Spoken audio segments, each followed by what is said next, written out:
بسم اللہ الرحمن الرحیم۔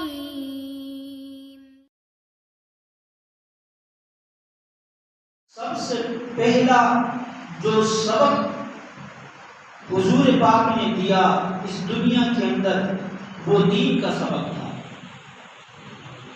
وہ دین کا سبق تھا۔ اور اللہ رب العزت یہ بتانا چاہتے تھے کہ جو شخص جس پر دین نازل ہو رہا ہے، جس کو ہم نے دین عطا کیا ہے، وہ امتحانات کے اندر ہے تو آخری بندہ بھی وہ امتحانات دے گا تو دین کا کام کر سکے گا، یعنی قربانی دے گا تو دین کا کام کر سکے گا۔ قربانی کے بغیر دین کا کام نہیں ہو سکتا۔ اب جہاں میں آپ کو ایک بات سناؤں، اور یہ بات میں نے رات ہی پڑھی ہے،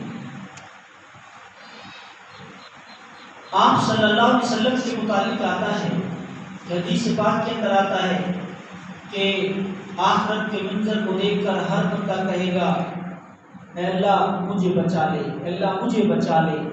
تو پھر ہر امتی اپنے نبی کے پاس جائے گا، حضرت آدم علیہ السلام کے پاس، حضرت ابراہیم علیہ السلام کے پاس، حضرت موسیٰ علیہ السلام کے پاس، ہر امتی اپنے اپنے نبی کے پاس جائے گا، اور ہم بھی اپنے نبی کے پاس جائیں گے، حضور پاک صلی اللہ علیہ وسلم کے پاس۔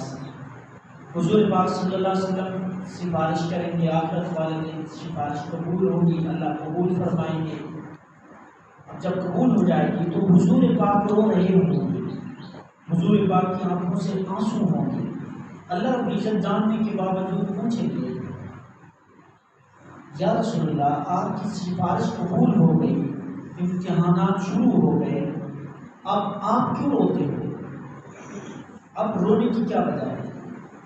آپ صلی اللہ علیہ وسلم ادھر دیکھیں گے، ادھر دیکھیں گے، ادھر دیکھیں گے، اور حضور پاک فرمائیں گے کہ اے اللہ دیکھو آپ کے دین کی خاطر، آپ صلی اللہ علیہ وسلم کیا فرمائیں گے؟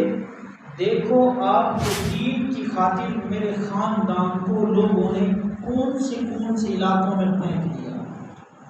آپ کے دین کی خاطر، دین کی خاطر میرے خاندان کو کس کس علاقے کے اندر لوگوں نے پھینکا۔ حضرت علی رضی اللہ تعالیٰ کوفہ سے اٹھیں گے، حضرت حسین رضی اللہ تعالیٰ کربلا سے اٹھیں گے، اور پھر وہ اٹھ کر حضور پاک کے پاس آئیں گے، اور حضور پاک کو دیکھ کر آنکھوں کے اندر آنسو آ جائیں گے، اور اللہ سے کہیں گے اللہ دیکھو میرے خاندان کو آپ کے لوگوں نے کہاں پھینک دیا۔ تو دین جو ہے وہ قربانی سے آتا ہے، دین کے لیے قربانی دینی پڑتی ہے، اس وقت زندگی کے اندر آتا ہے دین، اور عمل کر کے دکھانا پڑتا ہے اللہ کو کہ اللہ ہم عمل والے ہیں، ہم عمل کر رہے ہیں، آگے اللہ رب العزت جانے اس کا کام جانے۔ تو اللہ سے دعا ہے کہ اللہ رب العزت ہم تمام مسلمانوں کو عمل والی زندگی نصیب ہے۔